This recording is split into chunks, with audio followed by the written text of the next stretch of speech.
Greetings, we're back in the workshop.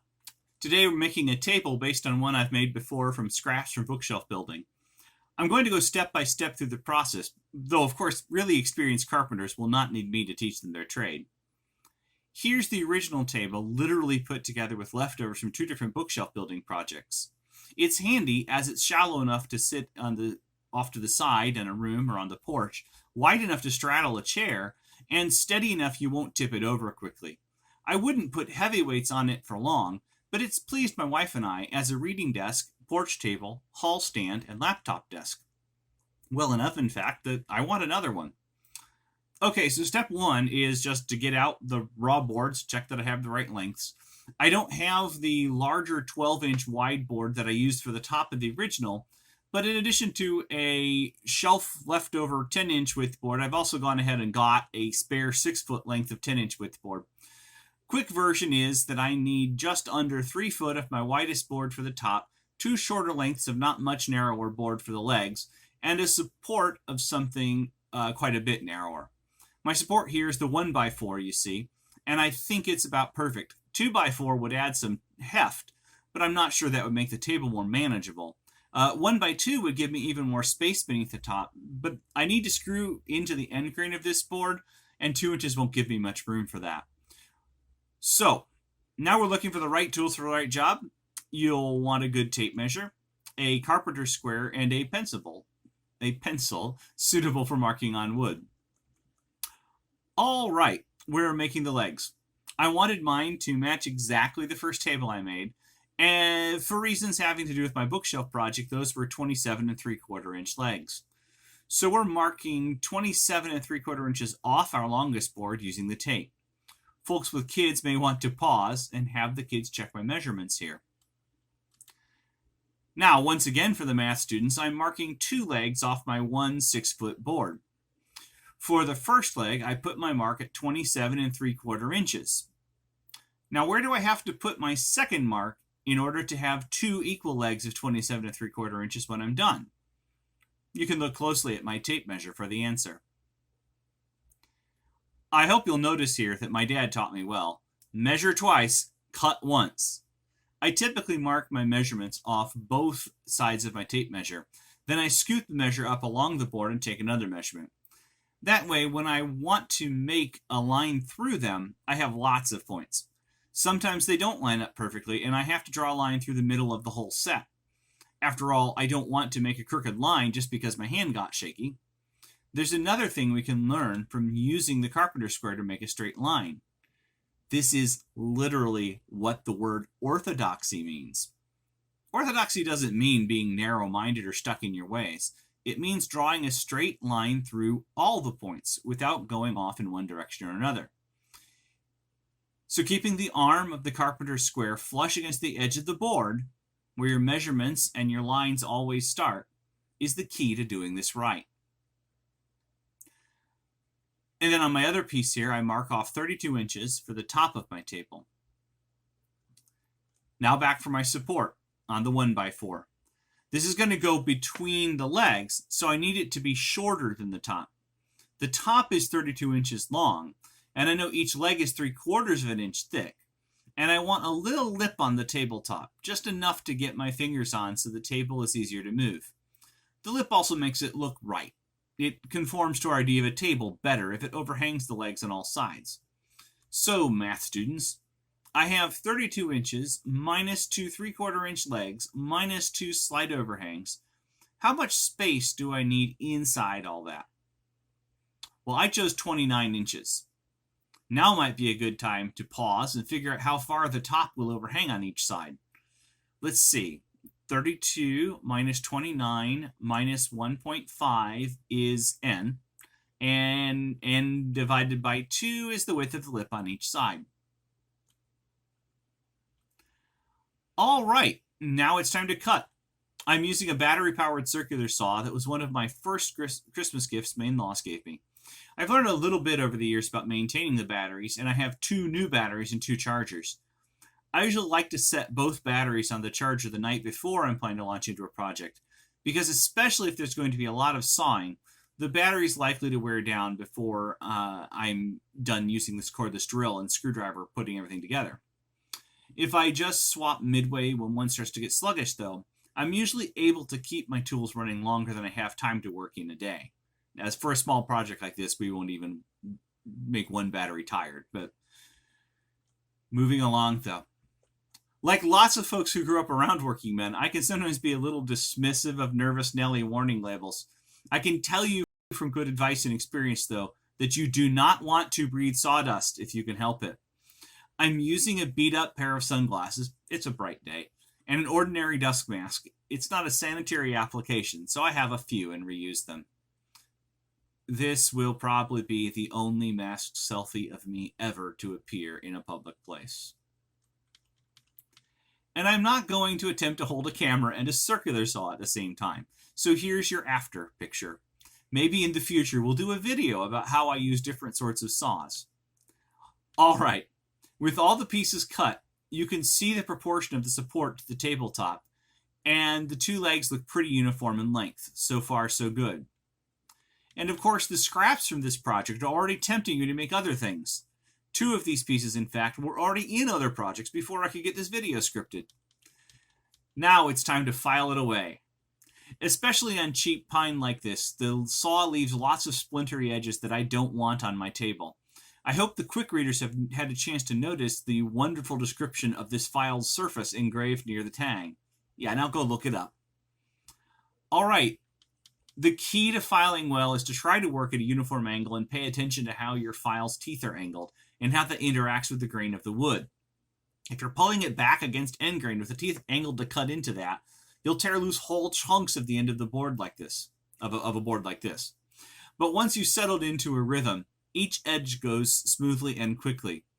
If you like a nice rounded bevel on the edge, you'll want to finish off with some slow, long strokes nearly flush with the top, and some more with the side, probably avoiding any backstrokes at all on those.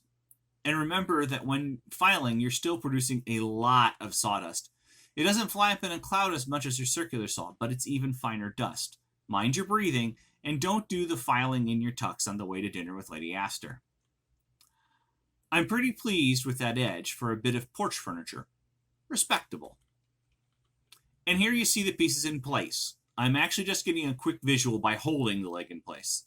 Also, it looks like that batch of coffee I was just roasting has finished. So as we approach final assembly, I have a dilemma. Here's the way I put together the original table, using 4 angle brackets to firmly brace the legs to the top. This has worked really well, and I'm pretty sure I went to the hardware store to get more of these brackets. Alas, for some reason I can find only one. Time to improvise. I thought about using some of these little straps, just bending them to fit. In a pinch, that can be used to help snug something up. But you can tell how much weaker and less square that would probably turn out to be. Well, we have a couple of steps before I have to make a final decision. We'll see. So remember our support and our tabletop? I need to mark where the support will go, which is also the inside edge of the table legs. Alright, work with me. 32 inches minus 29 inches is n, and n divided by 2 is the amount I need to measure from each end. You might have to pause and look really closely at my carpenter's square to see whether I did the math right. To mark where the table legs need to line up with the support is easy, since they are going to be right up against each other. I just use the support itself as both measure and straight edge and draw a line across the top of each leg, like so. Now I have to find the center of each leg so I can screw the legs into the support for strength. This is one of the most important things to remember when you're doing carpentry, dear duffers. I have not 1 but 2 whole sets of bookcases that would make a good carpenter laugh and pat me on the head, because I forgot this and the shelf pegs are off center. The important thing when finding the center of your board is to remember that your board's width is not actually the width of your board. For example, if you take a ruler to the lumber store, you'll find that pretty much every 10-inch wide board is actually 9 1/4 inches wide. Go look it up. But this is really important. Okay then, math students, if my board is 9 1/4 inches wide, where do I want to mark the center? Oh look, do you see where I made a mistake? Yeah. I usually put a big X through mistakes, or lines I want to ignore, or the part of a board I'm planning to cut off, just to keep me from getting confused. Then I use my straight edge to give me a nice line through the center of the table leg, right where the support will be. Now I know my boards are a bit less than an inch thick. That's right, a 1x10 board is actually not quite 1 inch thick either. I'm planning to use these 1¼ inch screws that I use on bookshelves and other projects that are mostly screwed and glued construction. And here are the things I need to fasten it all together. I've got a good driving bit for my Phillips head screws and a 1/8 inch drill bit that makes the right size hole for my screws. I've got a 5/16 inch router bit that will let me make the hole just a tiny bit wider than the head of the screw at the top, so the screw head won't stick up from the wood surface. This is called countersinking. And drill bit, router bit, and driver will all fit into my drill using the handy-dandy quick release, so I won't have to keep spinning the drill to swap them out. I like to set out all the bits and screws carefully ahead of time, but only partly because it's tidier. Mostly, well, my shop is also my garage. I hate replacing tires. The really strong magnet in that metal dish helps a lot with that.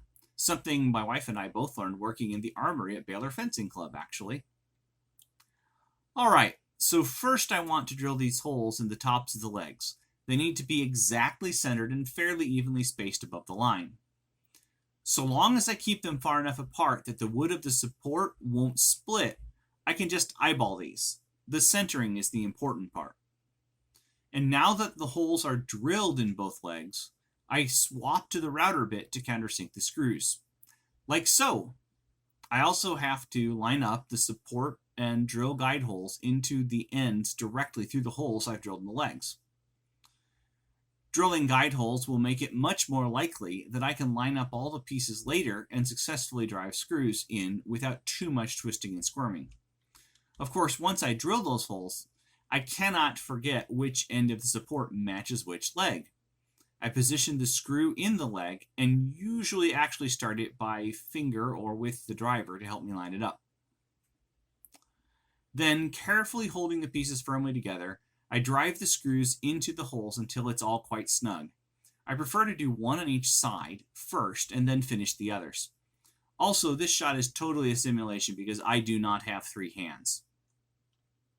And with the support screwed into the legs, the form of table is definitely beginning to be manifested from these boards. Well, now it's decision time. And what I've decided to do is to use my one good angle bracket to link the middle of the support to the tabletop and to glue the legs and support to the tabletop, then put in some fairly well-concealed nails to reinforce the glue. I'll need to use some shorter screws for this job or I'll end up with jagged points sticking out of my table. Brackets fastened to the support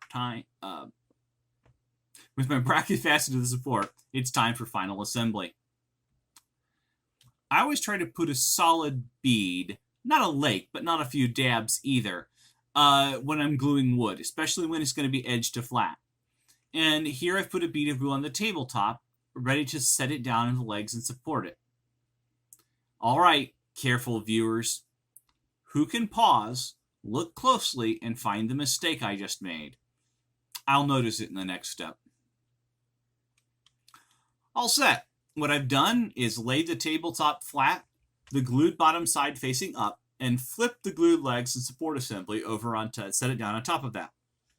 As I set the glued surfaces down, I move them gently back and forth to encourage the glue to spread out and soak in. You can feel the surfaces bind up together when you do it right. And now you can see my mistake, right? Yeah. I ran my bead of glue inside the lines on the tabletop, but those lines mark the inside edges of the table legs. So I had to scoot them around quite a lot to pick up the glue and smear it, and it's messier than I'd like. Oh well, it's all done now and worked out. Now, due to some slight unevenness in the wood, or in my cutting, there's a little extra gap here. It's not a lot, and I'm going to reinforce it, but I wanted to be sure it gets filled with glue as I work to give it the best chance of hardening together. What I'm doing then is taking whatever slip of paper or cardboard comes to hand, in this case a nice package insert from Sweet Maria's Coffee, and using it to spread the glue inside the slot, shoving excess glue from the edges in. As I do this, I sometimes press the wood down on it to scrape the glue off inside the joint. Alright, time to firm everything up. I need to fasten the angle bracket to the top with a couple more of those slightly shorter screws. And now this pile of wood and fittings definitely manifests the form of table. I still want to reinforce it though. This is mostly to hold it as tightly together while the glue dries as possible, but also because without the extra angle brackets, I want the top and the legs bound together just a little more tightly and squarely to resist warping at the top and swaying in the legs. For this last step, I need some small wire nails or brads, my hammer, and a nail punch. I'm using nails about the same length as my wood screws, and with the smallest heads I can find, because I want the heads to disappear beneath the surface of the wood. I have to carefully line these up with the legs and get them far enough in that I won't split off the edge of my tabletop, then whack away until the heads are flush. And now we'll countersink the nails just like we did the screws in the side. This is done with a nail punch, which I place on the head of the nail and then hit once or twice very sharply with the hammer. When using wire nails or brads like this, a countersunk head should almost disappear by the time I've finished sanding and staining. I can hit it with wood filler if I really want to, but for this project I may not bother. And that's it for the quick table build. Wouldn't take long at all if the wood were handy and I didn't stop to take pictures. I'd say we're finished, but actually staining the piece will be a separate project, and perhaps a separate video. I hope you enjoyed this and that you'll share your project with us as well. Take care.